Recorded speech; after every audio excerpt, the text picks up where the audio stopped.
Wis jok tuwa-tuwa kok malah ngantuk lagi, ini tidur lagi percuma, nanti lupa ya. Saya berapi-api begini, besok apa tadi? Wis lali Romo, pokoknya api lah, wis wah repotnya pokoknya api. Api itu jika kita tahu apa yang harus kita buat setelah misa ini. Ketika aku berseru kepada Tuhan, Ia mendengarkan daku dan membebaskan daku dari musuh-musuhku. Serahkanlah nasibmu kepada Tuhan, dan Dia akan menolong engkau. Dalam nama Bapa dan Putra dan Roh Kudus. Amin. Rahmat Tuhan kita Yesus Kristus, cinta kasih Allah, dan persekutuan Roh Kudus besertamu dan sertamu juga. Para saudara terkasih, masa Prapaskah mengundang kita pertama-tama kembali untuk menyadari kasih Allah dalam hidup kita. Dan kesadaran akan kasih Allah itu membuat kita peka pada kelemahan, kekurangan, dan tanggapan kita yang mungkin keliru atau salah terhadap kasih Allah itu melalui orang-orang di sekitar kita. Maka itu mari di awal Ekaristi ini kita lihat kembali hidup kita.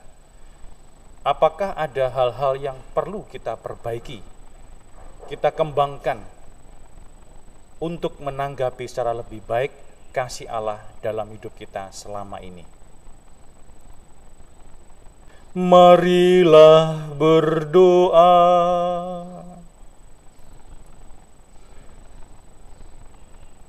Allah Bapa pangkal dan tujuan hidup kami, bimbinglah kami selalu, agar hidup kami selaras dengan sabda-Mu. Berkatilah kami dalam upaya mencari damai-Mu sendiri. Demi Yesus Kristus Putra-Mu, Tuhan dan pengantara kami, yang hidup dan bertahta bersama Dikau, dalam persekutuan dengan Roh Kudus, Allah sepanjang segala masa. Amin. Para saudara terkasih, ini yang kerap kali mengganggu kita atau minimal saya pada saat kita mendengarkan Injil ini. Jadi setiap orang yang mau mengikuti Yesus, dia harus menyangkal dirinya, memikul salibnya, dan baru dia bisa mengikuti Yesus. Mengapa kita ikut Yesus itu kok harus menderita? Ini persoalannya. Mengapa kita ini kok nggak iso enak-enak aja gitu loh? Kan itu kan yang kalau disuruh milih enak sama tidak enak, milih mana? Pasti kita milih yang enak dong. Kalau ada yang milih, saya milih yang nggak enak aja, perlu ke dokter psikiater ini. Ada sesuatu yang keliru dalam pemikiran kita. Jelas itu. Sugih dan tidak sugih, kaya dan tidak kaya, milih mana? Aku milih gak kaya aja wis. Aku tak mengikuti Yesus. Kok ada yang keliru di sini ya? Tetapi Yesus mau menunjukkan ini, jadi masa Prapaskah itu sebenarnya mengundang kita untuk merenungkan kembali anugerah kehidupan yang Tuhan sudah tunjukkan kepada kita dan percayakan kepada kita. Jadi kalau mau direnungkan kembali ke belakang jauh adalah seperti yang dulu-dulu saya selalu katakan, saya ingin mengajak jenengan semua itu menarik tali busur hidup kita itu jauh ke belakang agar panah kita itu melesat jauh ke depan. Kalau kita menarik itu jauh tali busurnya, maka anak panah itu akan, harapan hidup kita akan jauh ke depan. Tidak hanya bisa melihat 1-2 hari, 1-2 tahun ke depan ini saja. Sehingga kalau mengalami kesedihan, hal yang berat itu punya kekuatan. Kenapa? Karena anak panahnya itu jauh melesat. Nah, gimana cara nariknya? Nariknya jauh ke belakang. Bagaimana Allah mempercayakan hidup itu yang demikian berharga itu untuk kita. Maka di dalam jam pertama kan diulang-ulang terus toh. Pilihlah hidup, pilihlah hidup, pilihlah hidup. Maka kamu akan jauh. Kalau dalam bacaan pertama tadi dalam kitab Ulangan dikatakan, kepadamu ku hadapkan hidup, kutuk, hukuman, dosa. Wes, milio. Pilihlah hidup. Kalau gitu katakan, pilihlah hidup. Karena hidup itu berharga. Nah, pada saat Tuhan menciptakan manusia, dia itu enak. Kan itu manusia diciptakan di Taman Eden. Enak-enak atau udah, kamu boleh makan di sini. Makan semua wes. Gak usah repot-repot kerja, gak usah repot-repot bangun pagi, gak usah wes. Wis kamu hidup di sini, hidup enak. Satu syaratnya. Dalam macam pertama tadi, dengarkan kata-kata saya. Dengarkan apa yang saya katakan. Apa yang aku katakan. Yaitu apa? Kan kalau dalam kisahnya itu kalau kita mau seperti anak kecil-kecil itu, biyut itu, ini loh ya, ada pohon di tengah, jangan diutek-utek, apalagi kamu ambil buahnya. Dah, tegas dia. Kalau kamu menyentuh itu, kamu akan mati. Dah, wis, titik. Enggak ada, ya kalau kamu sentuh dikit, yo kamu, ya kalau gatal-gatal dikit, enggak. Nyentuh, mati, selesai. Tegas.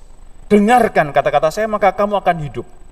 Dosa itu, kita berarti tidak mendengarkan suara Tuhan, mendengarkan suara kita sendiri. Maka masa Prapaskah mengingatkan kita bahwa kita perlu kembali mendengarkan Yesus. Meskipun itu harus mengalami penderitaan atau kesusahan. Itu loh maksudnya.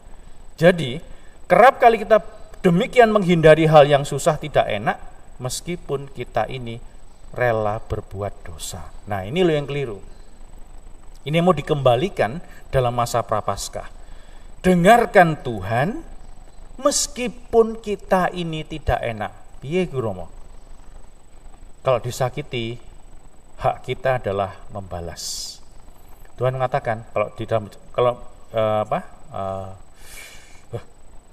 ini bacaan dalam Perjanjian Lama, mata ganti mata, gigi ganti gigi. Kamu disakiti, balas. Kasihilah sama manusia, bencilah musuh-musuhmu. Yesus enggak. Doakanlah musuh-musuhmu. Berkatilah mereka yang mencaci maki kamu. Gak iso merusuh baik kayak merangkal sini, Yesus. Emosi. Kok enak dia loh? Itu yang kita buat. Kenapa kita tidak mau susah? Tidak mau sakit dewe, ngajak orang lain. Jadinya itu yang baru kita renungkan, kenapa ya kok ikut Yesus itu harus menyangkal diri yang menyenangkan untuk aku. Kenapa kok repot harus puasa, pantang? Saya bisa makan 3 kali kok, bisa makan kenyang saya. Saya enggak nyakitin orang kok, saya bisa makan kenyang kok. Iya, tapi sengaja. Kalau orang sini bilang sengaja. Puasa, sengaja pantang, sengaja tidak membalas, supaya belajar susah untuk tetap setia kepada kehendak Tuhan. Wis tuwa-tuwa engko malah ngantuk lagi, ini tidur lagi percuma, nanti lupa ya.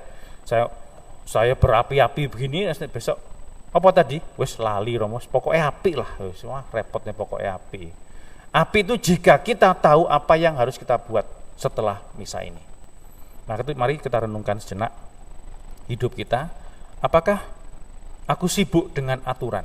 Sibuk dengan ki pantange piye, ki posone piye? Bukan itu yang penting, tetapi memperbaharui kesadaran akan kasih Allah, lalu merenungkan waspada PK pada apakah tanggapanku sungguh-sungguh tepat dan benar melalui sesamaku. Apakah aku membalas kasih Allah dengan kasih juga, ataukah dengan titenono, awas tunggu, aku tak balas itu. Coba kita hening dulu sejenak.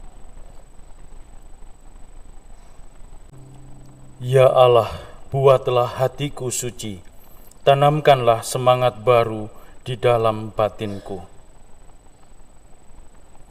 Marilah berdoa.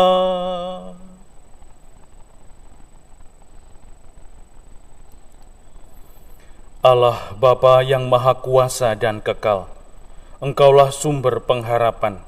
Jadikanlah kami pengikut putra-Mu. Tanamkanlah dalam hati kami harapan bahwa Engkaulah yang mendampingi kami dan membimbing langkah laku kami menuju tanah air surgawi yang Kau janjikan. Demi Yesus Kristus putra-Mu, Tuhan dan pengantara kami, kini dan sepanjang segala masa. Besok pagi tidak ada misa, kita pindahkan ke sore hari setelah Jalan Salib jam 6. Jalan Salib jam 5, dilanjutkan dengan misa jam 6 sore. Terima kasih. Tuhan sertamu dan sertamu juga. Saudara sekalian, hidup kita hari ini, anggota keluarga kita dimanapun mereka berada, senantiasa dibimbing, dilindungi, dan diberkati oleh Allah yang Maha Kuasa, Bapa dan Putra dan Roh Kudus. Amin. Para saudara yang terkasih, dengan demikian Ekaristi Kudus kita telah selesai. Syukur kepada Allah. Pergilah, kita diutus. Amin.